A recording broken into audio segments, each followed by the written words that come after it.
Hi everyone. You may remember that a couple of weeks ago it was revealed that Sharia courts are now operating here in Britain with the full backing of the law, even though they discriminate against women as a matter of course. And what this means is that those women who are intimidated into using these courts, as some of them will be, and everyone knows it, they will now find that they have the full weight of the British legal system lined up against them, alongside the patriarchal bigotry in their own communities. Those women who are cheated out of their just entitlement in these places, as some already have been, will find that they have no recourse to the real law to put things right. In other words, we are now accommodating Saudi Arabian legal principles here in Britain, just as we accommodate their corrupt business practices and their threats against our national security when we try to investigate them. If you live in Britain and if you think these courts are a bad idea, please sign the petition to which I have linked, asking that they be abolished and that this poison be removed from our society and that we revert to the rule of civilised law with equal rights for all, if that's not too much trouble. You know, over the last 11 years of this Labour government that we've had in Britain, the British people have seen their society subjected to social engineering on a massive scale by a misguided and arrogant liberal elite who, in their eagerness to fragment the fabric of our society, have actually succeeded in giving civilised values a bad name.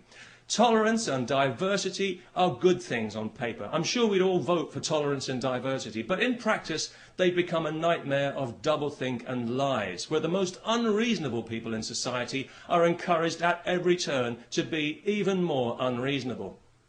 A case in point, just this week, some idiot from Saudi Arabia is being allowed to sue a supermarket because he was required to handle alcohol as part of his job, despite being told this when he took the job, and despite the fact that thousands of Muslims in Britain handle alcohol every day when they sell it in their corner shops to people like me.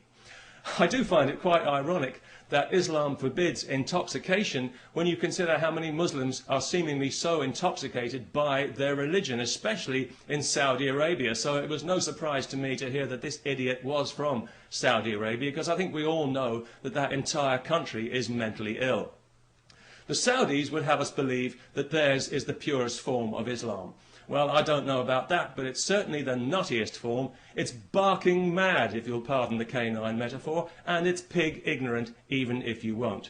It's got to be just about the nastiest belief system on this faith-obsessed planet, and it's a cowardly one as well, enforced by cowardly men who are afraid of women and whose only language is ultimately violence. They're absolutely pathetic, and history is already laughing at them.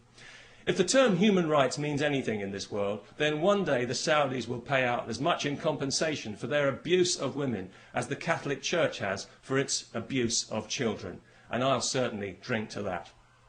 Because I was out earlier today, coincidentally, buying some beer, not because I enjoy beer particularly, but because I know it offends Islam.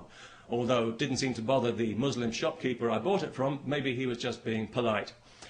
Anyway, as I was leaving the shop with my beer, two women happened to walk past wearing burqas.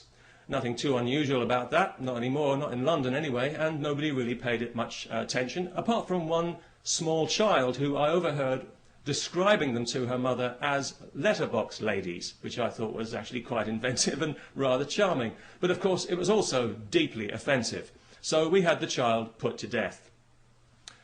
No, not really.